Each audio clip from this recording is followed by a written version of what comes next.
FGB Man? Itulah dia kami, karena saya dari Full Gospel.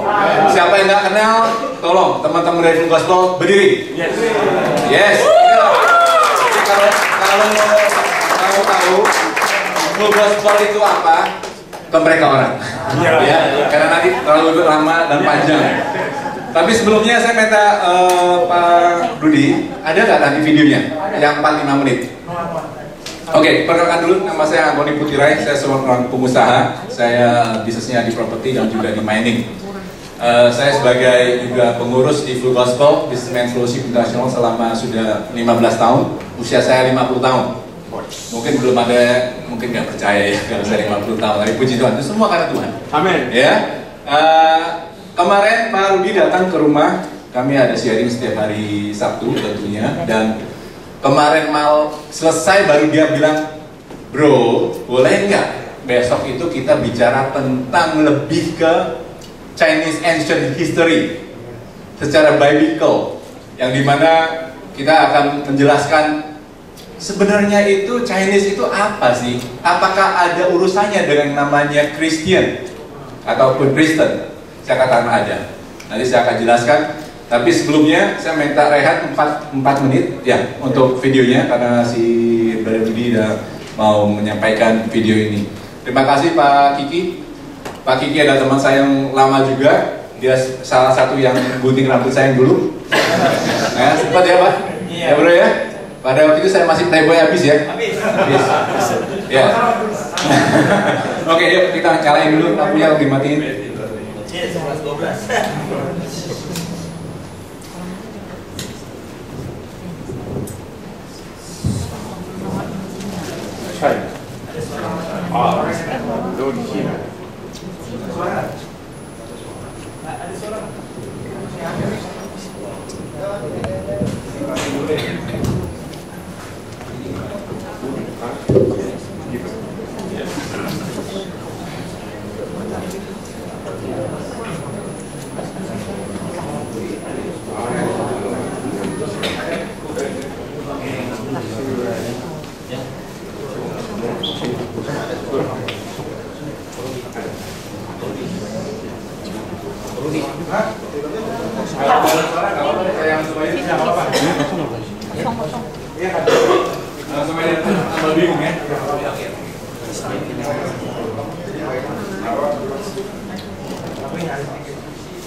Maaf, ada technical error. Bisa bantuin saya?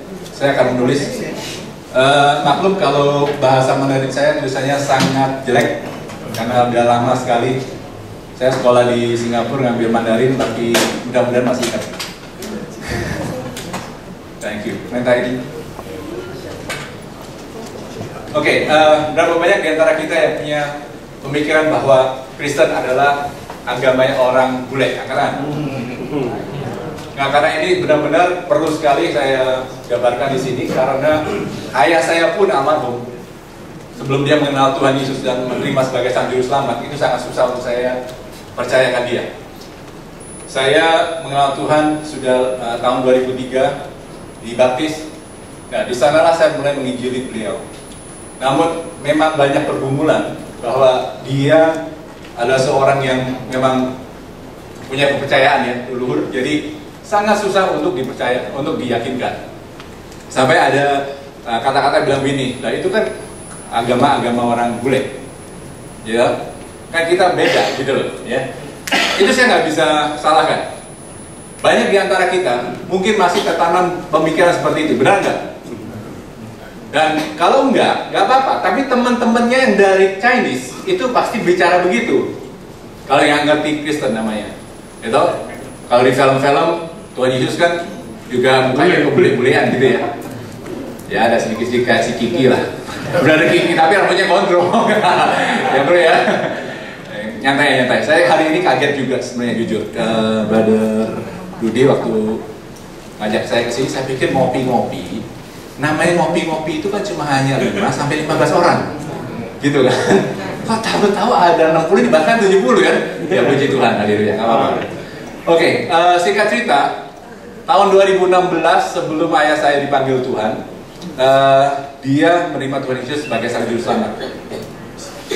Karena saya mendoakan dia terus, dan bahkan saya begitu ada kesempatan saya terus menyampaikan, menyampaikan keselak dia, karena keingat yang dulu-dulu. Ya, di sini nyantai. Kan namanya juga nyantai seperti itu. Ya.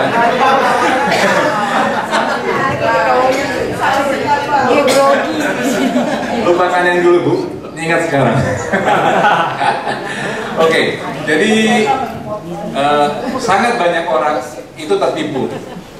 Saya akan mulai dari agama yang saya namakan agama mula-mula. Ya, mungkin kaget semua, bingung, apakah agama mula-mula? Kalau kita telusuri benar-benar waktu kita membaca Alkitab, siapa yang jadi pendeta di sini? Nggak apa-apa, it's okay. Tolong dicek, tolong benar-benar digali. Itu setiap orang di Perjanjian Lama hidupnya itu sangat panjang. Yes. Ya, bisa sampai 900 tahun. Ada yang 700, dan makin lama makin turun.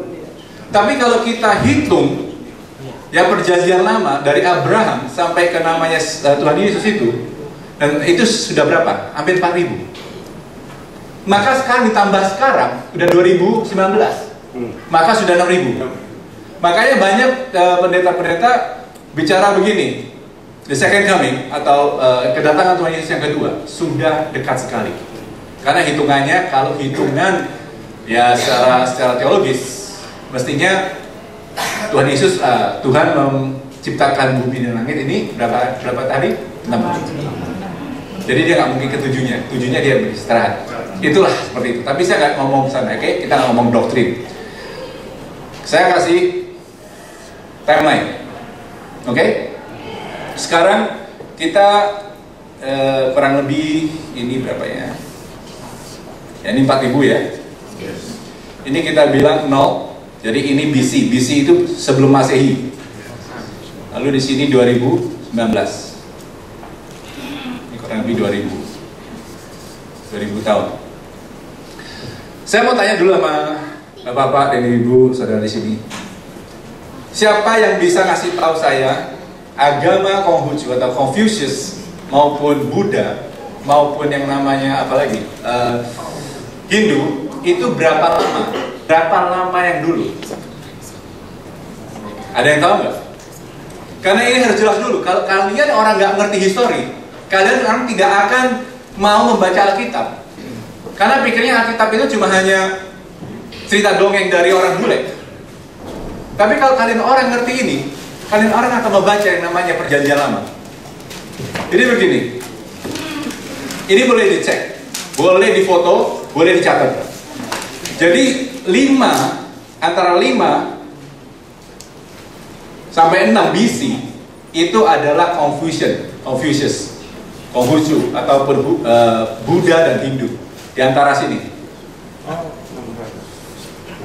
Pak, itu 500 BC, Pak. Sorry, 500. Yes. Sorry. Balik ya, balik ke sana ya. Oke. Lalu kalau apa itu? Islam berapa? Sekitar 500, masih 500. Setelah kan? Setelah. Di sini.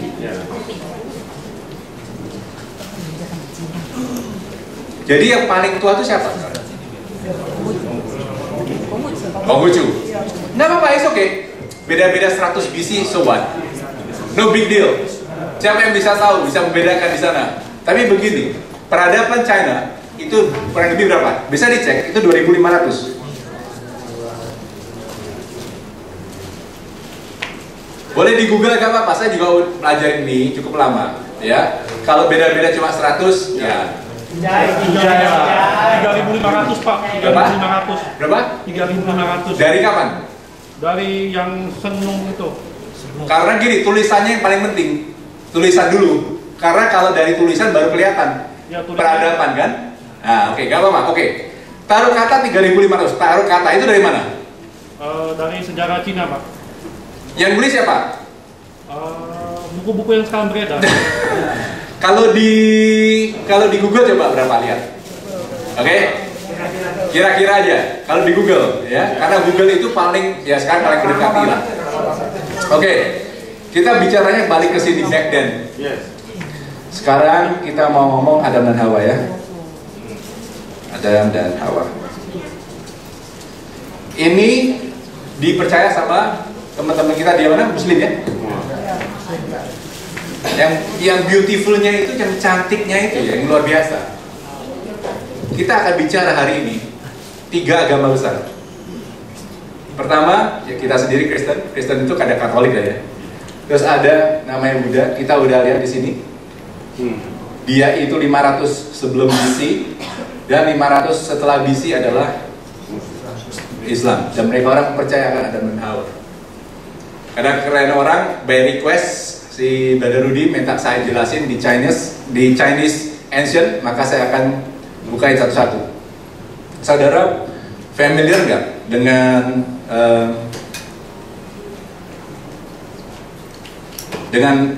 kitab Kejadian? Siapa yang tidak familiar? Pernah baca? Yes. Yang baru jadi Kristen Kak, siapa? Karena kalau belum jadi Kristen ini susah nih jelasinnya. Begini, Adam dan Hawa dijadikan hamba Tuhan, lalu Adam dan Hawa itu jatuh dalam dosa. Ya? Yang jatuh dulu adalah siapa? Hawa ya. Oke. Pertama, Hawa yang jatuh dalam dosa. Nih, saya tulisin karena saya Mandarinnya udah lupa ingat.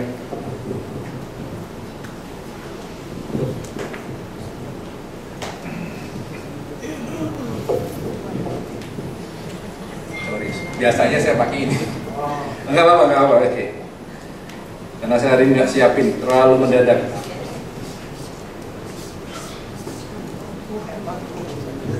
Ini kalau di China-nya apa? Mandarinnya? Apa? Lan ya? Siapa yang ngerti Mandarin di sini? Bisa bantu saya kalau yang ngerti.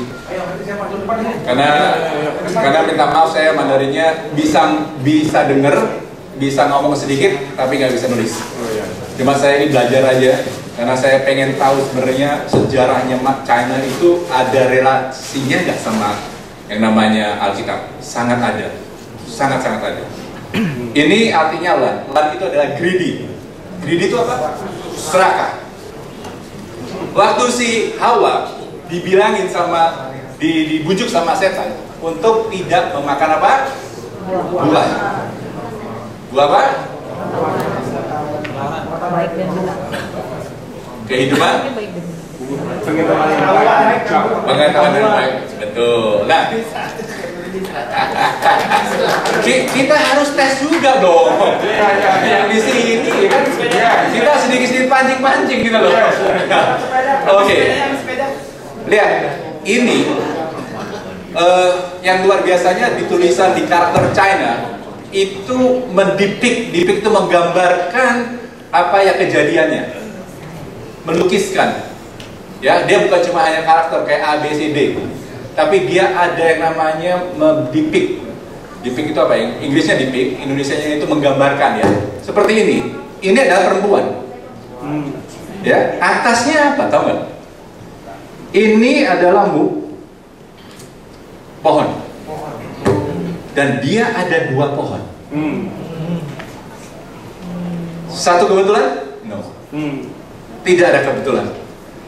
Dari zaman ini aja 2500 BC atau 3500 BC lah, terserah itu. Tapi mereka orang sudah sudah menuliskan ini. Ya, masih banyak lagi. Dan waktu di Kejadian, Tuhan itu berkata, let's us create human. Create atau membuat manusia. Itu tulisannya begini.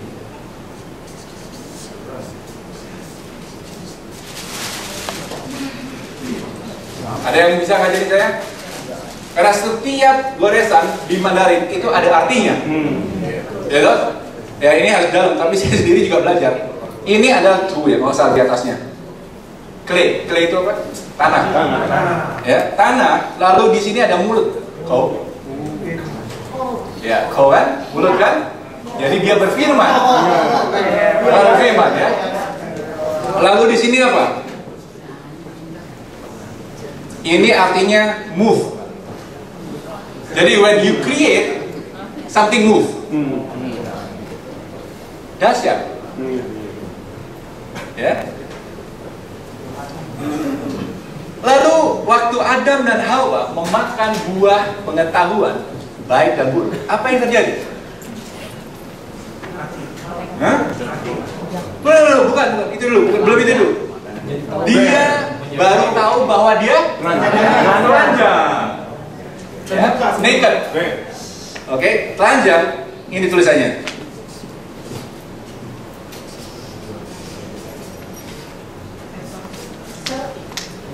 Ini apa ini? Bukannya I, itu baju. Ice kan I. Bantuin saya dong. Gitu loh. Jujur Inggris saya jauh lebih bagus daripada Mandarin. Saya sekolahnya di luar negeri di Amerika lama. Oke? Ini I ya. Clothing ya, clothing. Ya, clothes. Oke. Benar. Terus ini apa? Bukan. Ini kuah. Buah. Jadi ketika si Adam dan Hawa memakan itu, maka dia orang menjadi telanjang. Dia punya baju, makan apa ini? Buah, hilang. Telanjang. Powerful ya? Ya. Ada lagi. Lalu waktu ketika mereka telanjang, apa yang mereka lakukan? Ngumpet. Bahasa Indonesianya dong, yang ngumpet itu Jakarta. Bersembunyi. Ya. Bahasa Mandarinnya seperti ini.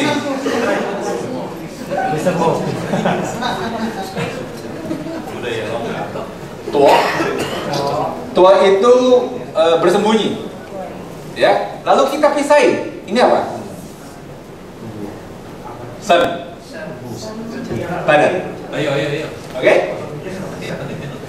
Di sininya ini kalau nggak salah is ya, bahasa Inggrisnya ini is. Lagi ya. Di sini kembali apa? Pohon. Jadi dia seakan-akan menyatu dengan pohon. Supaya apa? Nggak kelihatan. Dia bersembunyi. Yes. Mulai punya gambaran sekarang? Yes. Begitu jelasnya ditulis di Alkitab di bahasa Mandarin yang lebih daripada 2500 BC. Kenapa bisa begitu?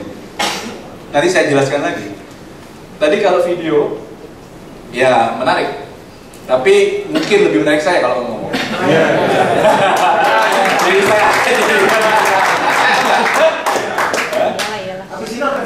Nah, oke. Ada lagi. Lalu si Adam dan Hawa married, nikah, tentunya punya anak ya. Punya anak. Anaknya ada berapa? Dua. Namanya Kain dan Abel. Bahasa Mandarinnya bisa begini nih, lucunya.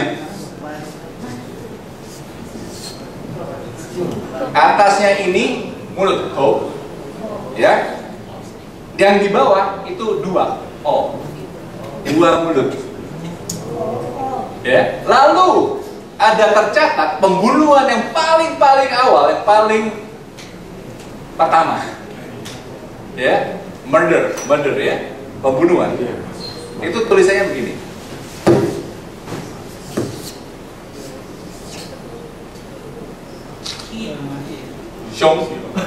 Syongso atau pembunuh bayaran situ Syongso. Di sini adalah yang dua, terus di sini dibacok. Dan bahkan waktu keluar, baca aja, jangan percaya sama saya langsung. Nanti pulang baca, ya di Genesis itu Keluaran. Dikatakan begini, siapa yang bunuh? Kain ya. Waktu Kain membunuh, ya, iya apa? Waktu Kain membunuh, dia ketakutan sama Tuhan. Dia bilang, Tuhan jangan bunuh aku. Ya. Ya, ingat ya. Lalu Tuhan baik. Saya tidak akan, kau tidak akan membunuh kau akan pulang. Ya, tapi dia akan apa? Dikasih tanda. I will mark you. Bahasa Inggrisnya I will mark you. Mark itu apa? Di sini. Mark.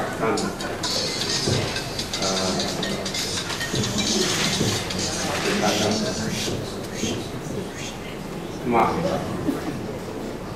Lalu kejadian di Taman Eden sudah lewat.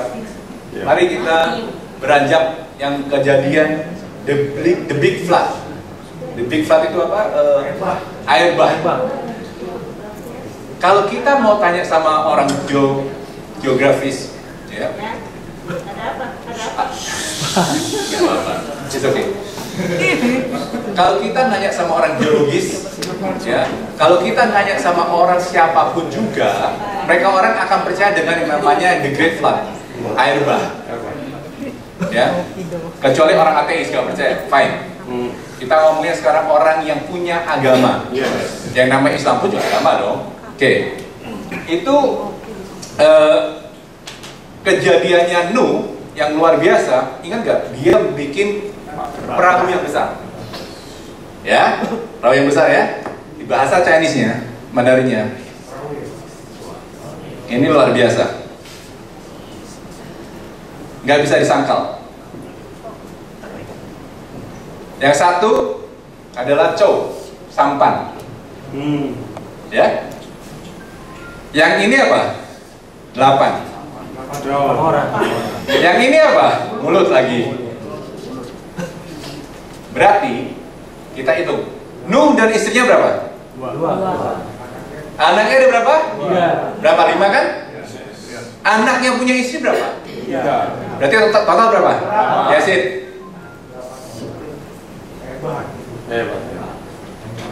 Bagaimana kalian orang nggak percaya dengan yang namanya Alkitab? Yes.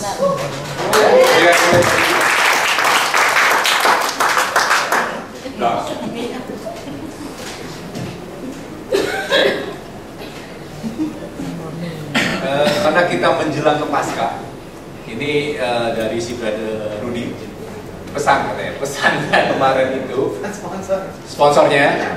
Padahal saya udah siapin loh, bicara yang lain. Waduh, malam-malam setelah sharing, bro, besok boleh nggak bicara tentang ini? Waduh, saya bilang ini gimana gue nyiapinnya? Yaitu hari Minggu pagi saya harus ke gereja. Mendadak nggak apa-apa, it's okay. Tapi inilah kalau dalam Tuhan kita mestinya tuh siap. Karena kenapa? Yang menuntun adalah Roh Kudus. Ya, bukan kita, bukan pandainya kita, itu anugerah. Nah, ada kejadian, yaitu kejadian paling besar adalah ketika Tuhan Yesus mati bagi kita. Itu ada bagi saya percaya itulah the biggest gift, pemberian yang terbesar atau mujizat yang terbesar, di mana kita diselamatkan oleh Dia. Ya, bahasa Mandarinnya, Dia harus mati, ya, sacrifice. Sacrifice tulisannya begini.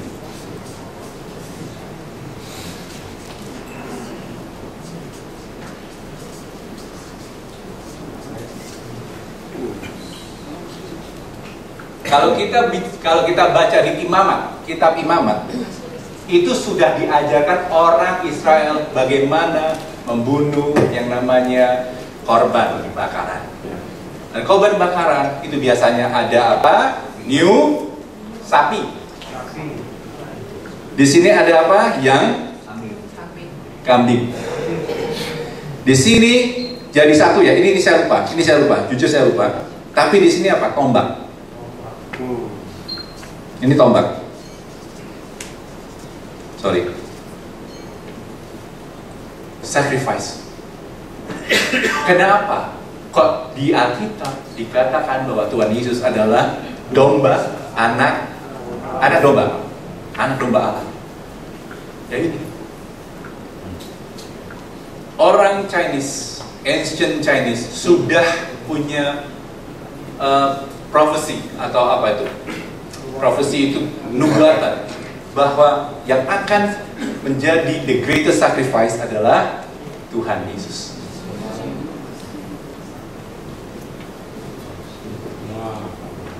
Itu di imamat. Ini lebih tua lagi, ya, lebih tua lagi. Tulisan Mandarin itu sudah ya sudah dirubah, tapi jadi apa? Cianpizi sama Fanpizi. Jadi tulisan yang ribet menjadi yang simpel, gitu ya. Yang paling tua, kalau kita bicara tentang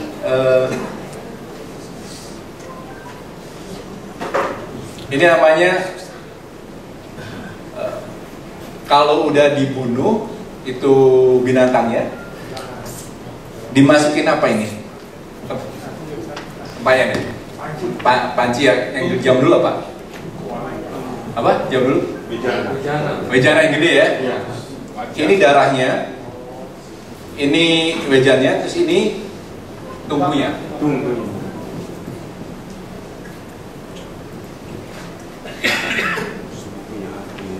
Kalau zaman sekarang tulisannya begini. Ini sudah ditranslate ke yang lebih simple. Tetap aja ada darah. Ini ada tungkunya dimasukin ke dalam. Oke? Dan saya akan akhirin ini gak lama. Tentang ini dulu. Tentang ini akan saya akhirin. Ada kata-kata yang namanya righteousness. Tadi Brother Rudy sudah menyinggung tentang kita dibenarkan oleh darah Yesus. Benar? Mungkin bapak-bapak pendeta banyak yang belum menyentuh ini. Dan saya yang pertama kali, bukan pertama kali dalam artian di dunia ini, tapi yang mungkin di Jakarta saya ngomong dulu sama teman-teman saya, seperti Brother Rudy. Ada si adik saya ini, Andrew, yang sering datang ke rumah. Ialah 2 Korintus 5 ayat 21 kan? Itu masih belum orang mau nyentuh karena mungkin takut. Tapi saya akan sampaikan di sini. Boleh dibuka?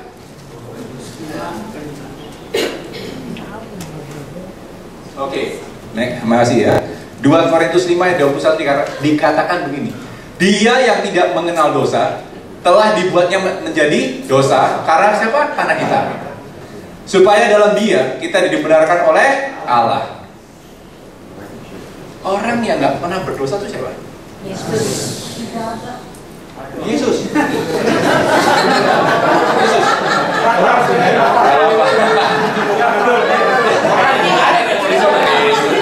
Dia kan intinya manusia, itu manusia. Tapi kan Tuhan Yesus sebagai, loh, kok ganti lagi? Oh ini Inggrisnya, ya, oke. Indonesia nggak mau, Indonesia pun nggak apa. Dianya guru besar Tuhan Yesus yang tidak pernah mengenal dosa telah dibuatnya menjadi dosa. Karena siapa? Karena kita ya, nggak berdosa ya. Supaya apa? Dalam dia, dalam Tuhan, kita dibenarkan oleh apa? Allah. Jadi status kita semestinya ketika kita menerima Tuhan Yesus sebagai Sang Juru Selamat, kita sudah dibenarkan. Makanya saya berani berkata begini, I am the righteousness of God in Christ. Berapa banyak di antara kalian orang berani mengatakan itu? Mungkin nggak ada, masih ada. Sekarang mungkin kalian berani melatih ini. Makanya di ayat-ayat banyak dikatakan begini, doa orang benar besar kuasanya. Tapi saya mau tanya jujur kepada teman-teman di sini, ketika kalian orang mendengar ayat ini, maka kalian orang akan berdoa dengan sungguh-sungguh? Belum tentu. Karena begitu dengar kata-kata benar, kalian orang akan mikir, gue udah benar belum? Ya, nggak usah munafik. Di sini enak. Ini ngopi, ngobrolin, tapi surgawi. Jadi kita nggak ngomong doktrin. Ayo kita ngomong apa adanya. Saya suka apa adanya. Orang Kristen jangan perlu kemunafikan. Kalau kalian orang mau berubah, jangan sekali-sekali munafik. Bilang aku orang yang lemah. Aku mau berubah, Tuhan. Bukan karena kekuatanku.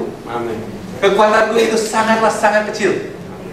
Ya. Nah, ketika kalau saudara tahu ini, maka saudara berani berdoa, meminta Tuhan dengan sungguh-sungguh, nggak berkata aku sudah dibenarkan oleh Tuhan Yesus.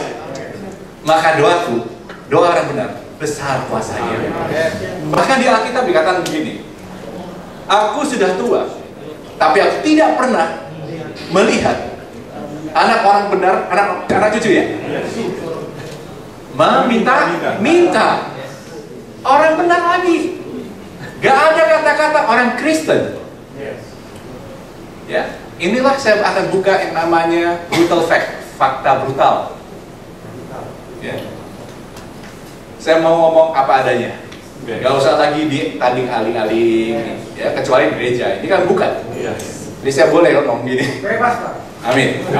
Tapi referensinya tetap di ayat ya. Oke.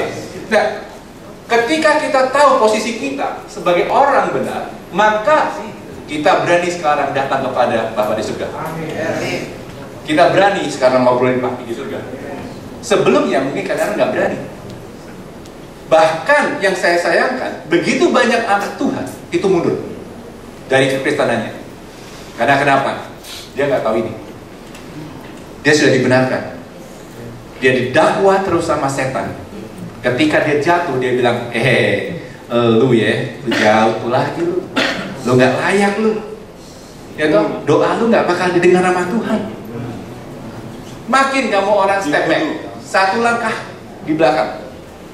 Ya toh, begitu kamu mulai malas-malasan ke gereja, mulai kamu dipengaruhi lagi saat setan datang. Lu udah nggak ke gereja lu mana bisa diberkatin? Udahlah, lu sekalian aja.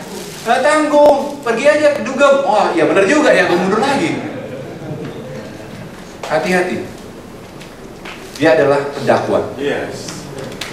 Ya, tapi hari ini saya katakan kita sudah dibenarkan sama Tuhan. Bukan berarti saya bilang, oh kalau gitu kita boleh sembarangan berbuat dosa. No. Tapi saya bisa sampaikan begini, ketika kalian orang berdosa, ketika kalian orang mundur, kamu minta maaf dan bilang begini, Tuhan, ini kelemahanku, aku mau berubah. Ya, nanti saya akan sampaikan di ayatnya di mana. Itu akan membuat saudara, saya yakin jauh lebih gampang daripada ketika hamba-hamba Tuhan menghardik kamu orang. Ketika mereka orang dengan godam dan palu menghajar kamu orang, sehingga kamu orang takut pergi ke gereja. Sebenarnya nggak apa-apa sih Pak. Sekali-sekali kita perlu dipentung kan. Oke, saya balik lagi. Saya mau selesaikan di domain yang ini. Ini adalah yang paling saya suka. Tadi saya bilang righteousness. Kita bicara righteousness. Aduh, ini susah ini.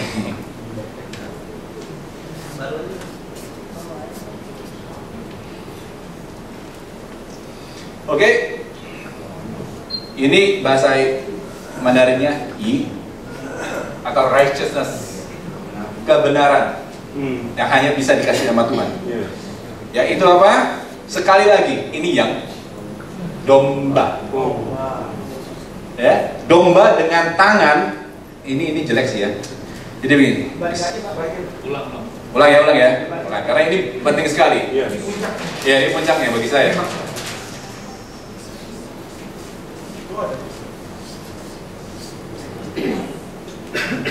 Ini domba, ini tangan, dan ini tombak. Bagaimana cara Tuhan Yesus mati di kayu salib? Bagaimana? Tombak. Itu yang terakhir. Berikan kemuliaan bagi Tuhan. Jadi Alkitab mencatat bahwa Chinese pun mengakui itu. Jadi jangan sekali-sekali kalian orang dibohongin, udahlah bro, kalau lu kan Kristen ya udahlah, lu sama bule aja gitu kan. No. Ajarin mereka orang bahwa agama mula-mula itu mulainya dari Kejadian. Nah Kejadian itu adalah perjanjian lama yang dicatat di Alkitab Kristen, ya. Oke. Karena waktu ini tidak banyak, cukup malam. Kurang. Oke, saya tambahin bonus. Ini ada yang kurang ya udah. Berikan kemuliaan bagi Tuhan. Ini seru nih juga.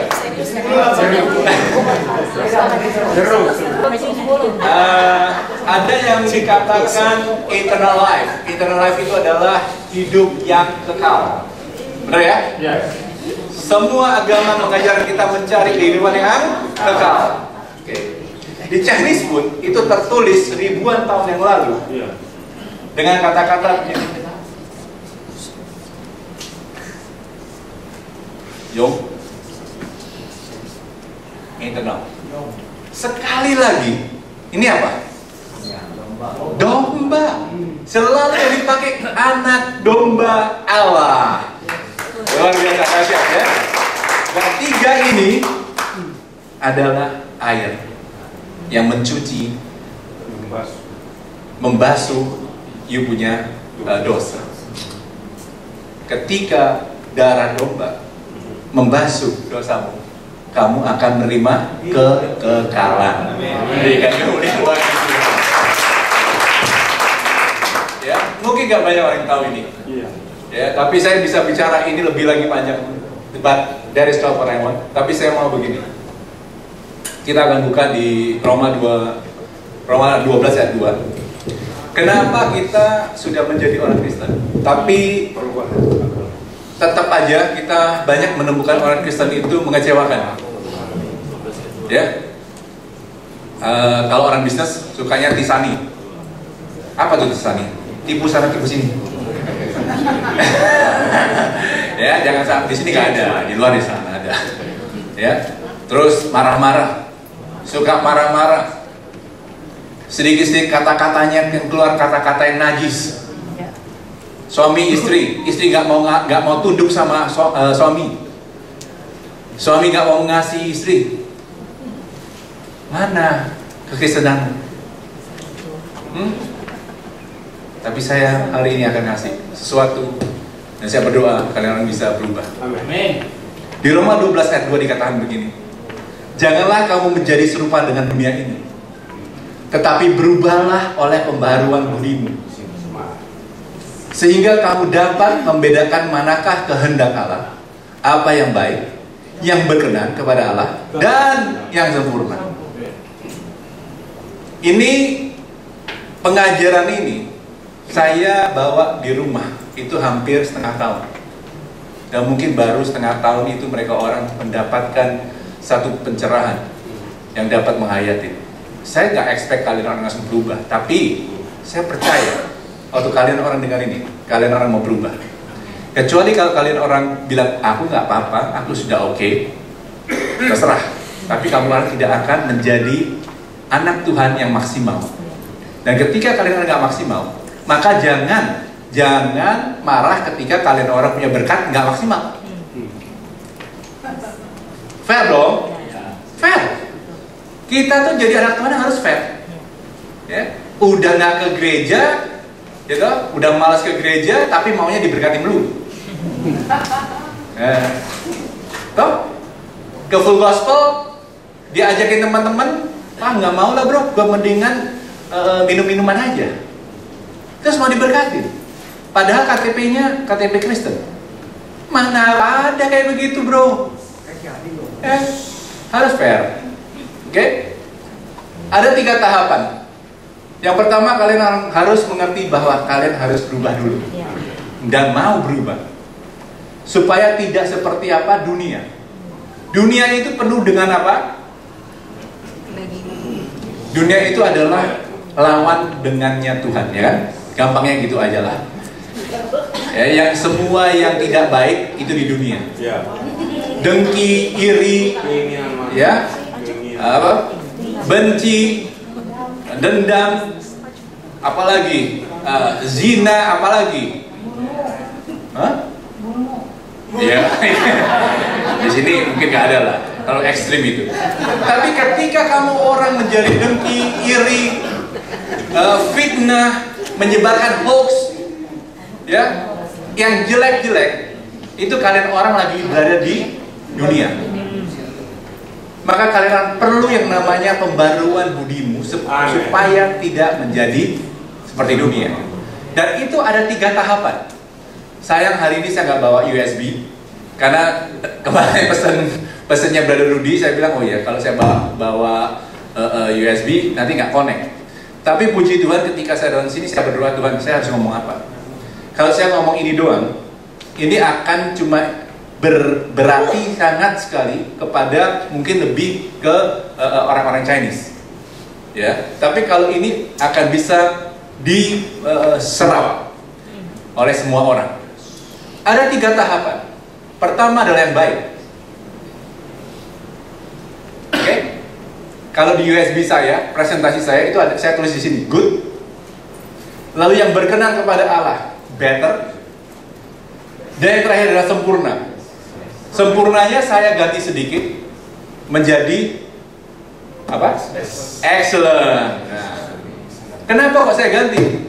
Bukan saya mau ganti, karena saya punya pengalaman yang sangat banyak. Ketika kalau saya tanya sama kalian orang, seperti ini deh sekarang saya tanya, Bapak dan Ibu, siapa di antara kalian orang yang sudah merasa sempurna? Angkat tangan.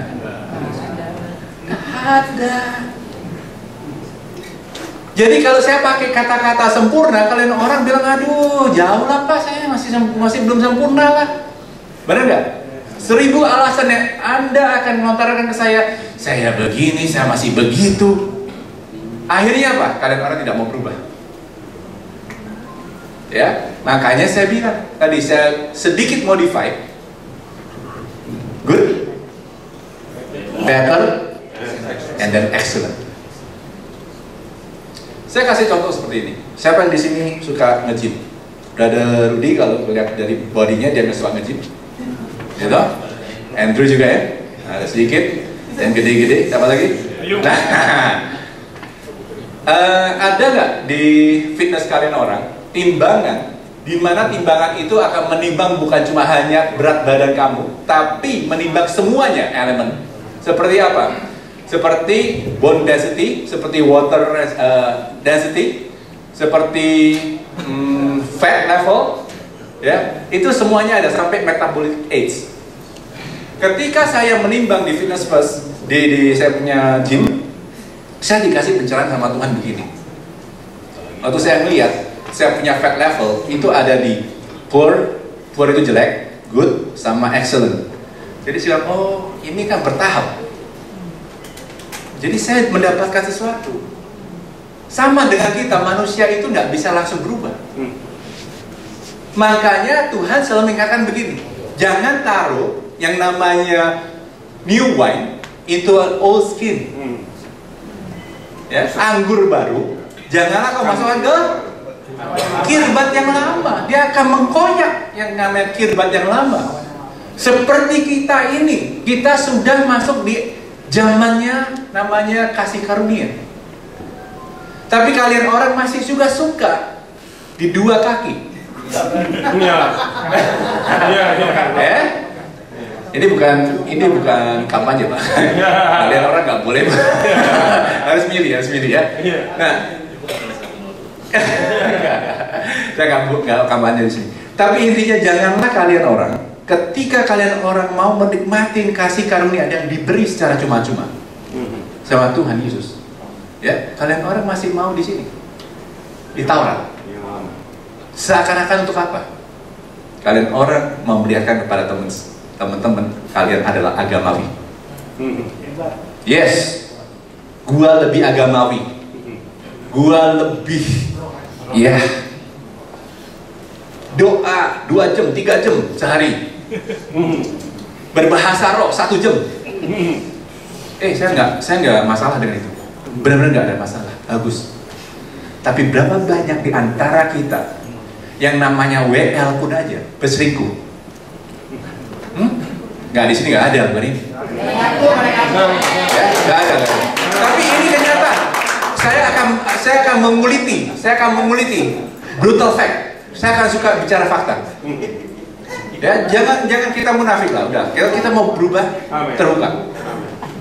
Nah, berapa banyak di antara kita katanya teman kita itu berdoa setiap pagi jam 4. Kalau pergi ke tempat tertentu, saya nggak mau ngomong di mana. Kalau ngomong di mana tahu itu gereja mana, ya. Ya. Lalu di sana kalian orang, wah Pak, ini udah hebat ini Pak. Anthony dia bagus gini-gini. Tapi 2 bulan kemudian, Bapak, aku ditipu 2M.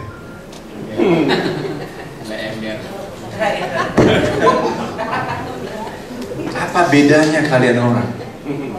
Apa bedanya kita dengan yang namanya saudara kita juga? Mereka orang kalau doa lebih bagus daripada kita. Saya harus akuin itu kok. Dia orang lebih taat. Sujud 5 kali sehari. Hah? Kalau bisa kita harus begitu, nggak apa-apa. But saya bilangin, kalau udah mau begitu, kamu orang harusnya juga udah berdirinya di Taurat. Karena hukum Taurat ada di Perjanjian Lama. Ya. Harus jelas. Kalian kan nggak bisa tuh main berdua kaki gini kanan kiri enak aja. Hah? Lalu kalau ada masalah, wah nanti aku akan dihajar sama Tuhan. Takut karena Perjanjian Lama seperti itu. Ya kita akan diproses. Ada proses sama Tuhan. Proses itu untuk meninggikan kita. Kita punya level untuk naik ke level yang lebih tinggi. Satu proses itu akan mendatangkan kita untuk kita lebih dekat kepada Tuhan. Gak usah takut. Tapi yang saya maksudkan itu janganlah hanya beragamawi. Saya bersyukur juga punya teman-teman seperti ini, punya komunitas seperti ini. Karena mereka orang itu tidak melihatkan bahwa oh Tuhan ini harus yang rohani segala macam. Ya. Maka sekali lagi saya akan encourage hari ini.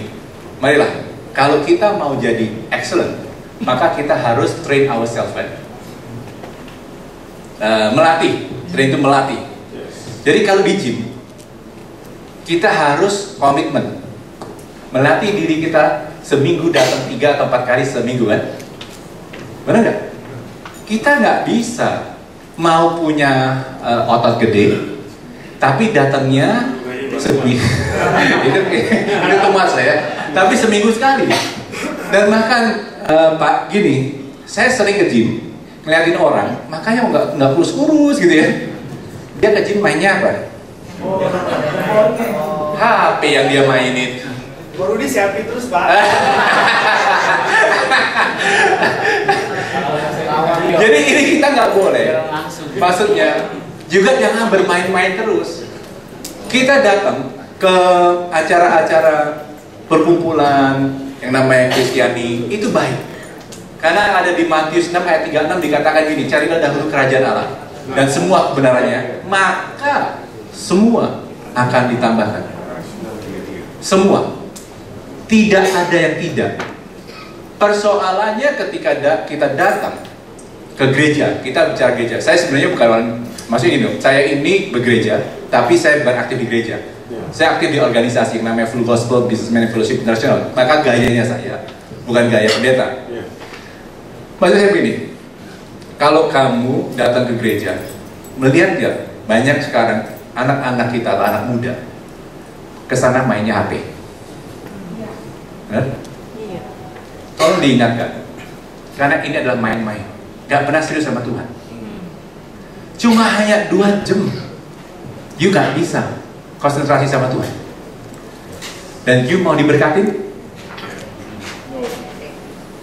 Gak fair. Ya. Jangan ke gereja atau jangan ke Full Gospel.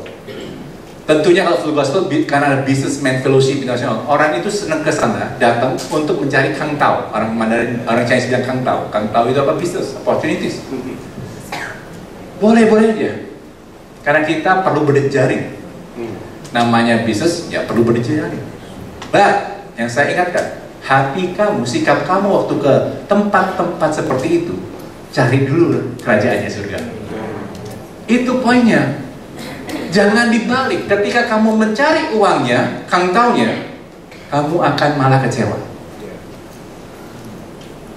Saya sudah melihat begitu banyak orang-orang yang tidak diberkati dan kecewa bahkan karena nyari seseorang. Ada si A jadi pembicara, wah itu pembicara CEO-nya ini dan itu. Wah,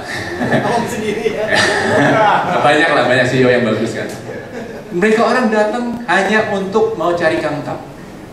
Nggak salah, sekali saya tidak menyalahkan itu, tapi datangnya harusnya mencari Tuhannya dulu dan kebenarannya. Makanya saya bilang sama anak-anak saya, kalau dia orang main HP, saya tegur. Berapa banyak di antara kita yang berani menegur anak kita? Lebih baik tegur dengan kasih, ya.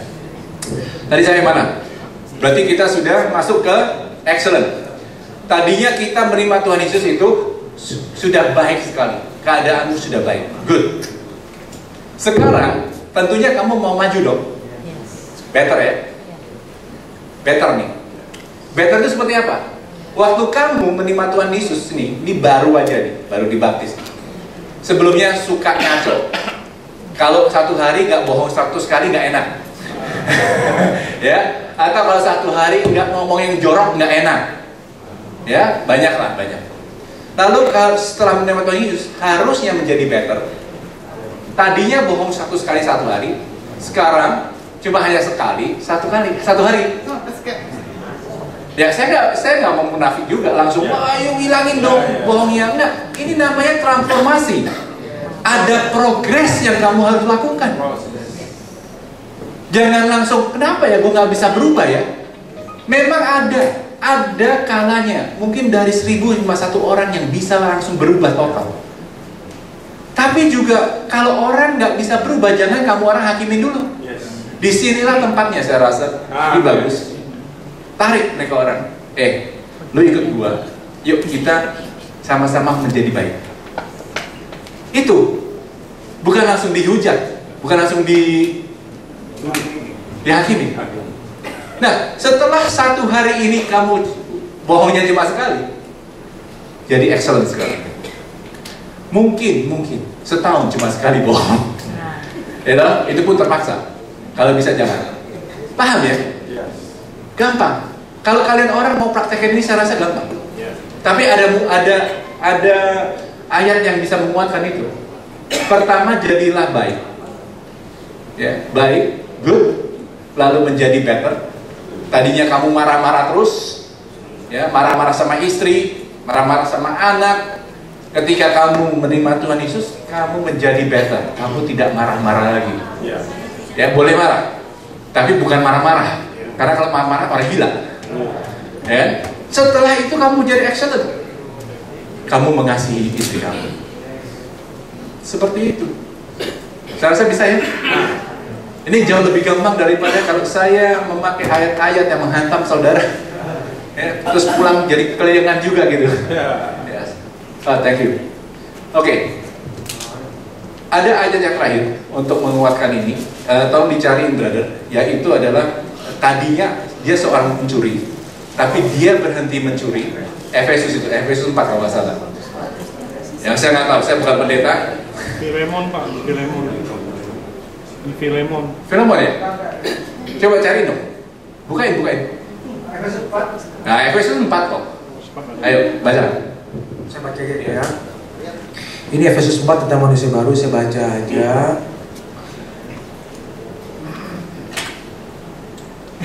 Bentar ya. Ayat 22 langsung aja deh ya. Yaitu bahwa kamu berhubung dengan kehidupan kamu yang dahulu harus menanggalkan manusia lama yang menemui kebinasaannya oleh nafsunya yang menyesatkan. Ayat 23, supaya kamu diperbaharui dalam roh dan pikiranmu dan mengenakan manusia baru yang telah diciptakan menurut kehendak Allah di dalam kebenaran dan kekudusannya yang sesungguhnya. Karena itu buanglah dusta dan berkatalah benar seorang dengan yang lain, karena kita adalah sesama anggota. Apabila kamu menjadi marah, janganlah kamu menjadi berbuat dosa. Janganlah matahari terbenam sebelum pada padamu. Janganlah berdekat pada iblis ya. Oke, ayat 28. Orang yang mencuri, ini contohnya bagus. Janganlah yang mencuri lagi, tetapi baiklah ia bekerja keras dan melakukan pekerjaan yang baik dengan tangannya sendiri, supaya ia dapat membagikan sesuatu kepada orang yang kekurangan. Haleluya. Ya. Makasih bro. Ini sangat sekali mendukung tadi ayat yang Roma 12 ayat 2. Dikatakan ada 3 stage, ada 3 tahap lagi. Pertama, yang tadinya orang yang mencuri, dia janganlah mencuri lagi, berhenti. Dia sudah menjadi good. Oke? Lalu ia bekerja keras. Wow. Tadi dia pemalas. Tadinya malas, makanya dia mencuri. Tapi ketika dia menerima Tuhan Yesus, dia bilang, oke, Tuhan, aku nggak mau curi lagi. Lalu dia bekerja keras. Dan yang ketiga, melakukan pekerjaan yang baik dengan tangannya sendiri, supaya ia dapat apa? Membagikan sesuatu kepada orang yang berkekurangan. Ini namanya excellent. Dari tadinya dia mencuri, tapi sekarang dia bisa memberi. Itu berikan kemuliaan bagi Tuhan. Itu yang kita cari. Itu yang kita cari. Bukan kita cari yang selalu kesempurnaan, selalu berantem sama istri dan suami. Lu kok nggak begini? Lu nggak begitu? Bilangin dia, kita berubah dulu. Ada tahapan-tahapan yang memang perlu kita mendapatkan proses itu. Ya.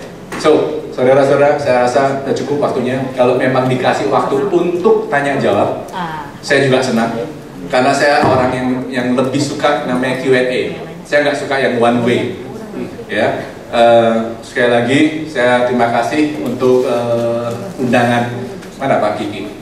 Pak Kiki sama Pak Rudi, teman-teman yang sudah support saya dari Blue Gospel, angkat tangan, puji Tuhan, terima kasih. Andrew, semuanya, Tuhan memberkati ya. Saya rasa cukup. Berikan kemuliaan bagi Tuhan.